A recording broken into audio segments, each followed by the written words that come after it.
पशु को भय है, मनुष्य को भी भय है।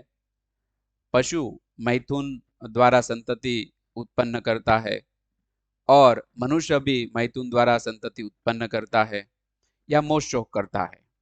तो ये जो चारों चार हैं वह पशु और मनुष्य में एक समान है। तो जो मनुष्य और पशु में भिन्नता क्या है? तो यहाँ पे बताया गया है कि मनुष्य में विशेष बुद्धि यानी कि विवेक बुद्धि, धर्मयुक्त बुद्धि है जो मनुष्य को पशु से भिन्न बनाती है। यानी कि मुझे क्या करना चाहिए, क्या नहीं करना चाहिए। जैसे हम रेफ्रिजरेटर या कोई इलेक्ट्रॉनिक्स आइटम लेते हैं तो उसमें मैनुअल आता है। कोई भी ऐसी वस्तु है उसमें मैनुअल आता है कि कैसे इसको ऑपरेट करना चाहिए। तो मनुष्य एक ऐसी योनि है जिसको यह मैनुअल भी होना चाहिए कि मेरा जन्म क्यों है, मुझे जो यह शरीर प्राप्त हुआ है, बुद्धि प्राप्त हुई है, उसका इस्तेमाल कैसे करना चाहिए, तब जाके वह व्यवस्थित चलेगा। तो मनुष्य में विशेष बुद्धि है जो मनुष्य इस बुद्धि का उपयोग करके उन्नति कर सकता है। मनुष्य जीवन का सही अर्थ में उपयोग करके वह खूब सुखी हो सकता है, उनका जीवन आनंदमय बना सकता है। पशु और मनुष्य में यही भिन्नता है।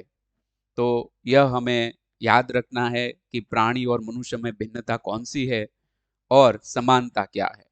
देखिए यहाँ पे डायग्राम बताया गया है कि आहार, निद्रा, भय, मैथुन प्राणी में है। मनुष्य में आहार, निद्रा, भय, मैथुन तो है ही पशु की तरह, लेकिन एक और हमने दिखाया है विवेक बुद्धि, धर्म का पालन करके व्यक्ति पशु से भिन्न हो सकता है, वरना पशु और मनुष्य में कोई भेद नहीं है।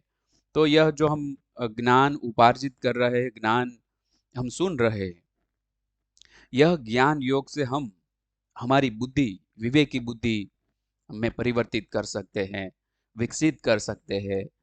इसलिए हमारे जो सनातन शास्त्र है वह हमारा मैन्युअल है जो व्यक्ति को जीवन पद्धति सिखाता है। सर्वांगी विकास के लिए इसमें से ज्ञान हमें मिलता है और संपूर्ण हम आंतरिक और बाह्य सुख, आंतरिक और बाह्य आनंद के साथ हमारी जिंदगी जो है वह सफलता से पूर्ण कर सकते हैं।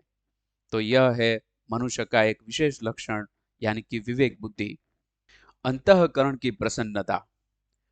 राग द्वेष वियुते ही तु विषयान इंद्रिय चरन आत्मवश्ये ही विधेयात्मा प्रसादम अधिगच्छति। अंतःकरण की प्रसन्नता। भगवान ने कहा, किंतु स्वाधीन अंतःकरण वाला पुरुष स्वयं के नियंत्रण में की हुई राग द्वेष रहित इंद्रियों के द्वारा विषयों में विचरता हुआ प्रसन्नता को प्राप्त करता है। देखिए, हम व्यवहार में हैं तो व्यवहार में विषयों के बीच में रहना है, तो विषयों में विचरता हुआ प्रसन्नता को प्राप्त करता है। भगवान ने उपाय भी बता दिया, त्याग करने का नहीं कहा है भगवान ने, लेकिन स्वाधीन अंतःकरण वाला पुरुष यानी अंतःकरण को जो स्वाधीन करता है। अंतःकरण उनको नहीं नचाता है, लेकिन वह मनुष्य अंतःकरण को कंट्रोल में रखता है। अंतःकरण यानी मन, बुद्धि, चित्त, अहंकार उनके सेवक बन जाते हैं। तो यह विजेता पुरुष है यानी वह सफल है। तो स्वाधीन अंतःकरण वाला पुरुष स्वयं के नियंत्रण में की हुई राग द्वेष रहित इंद्रियों यानी कि पूरा अंतःकरण है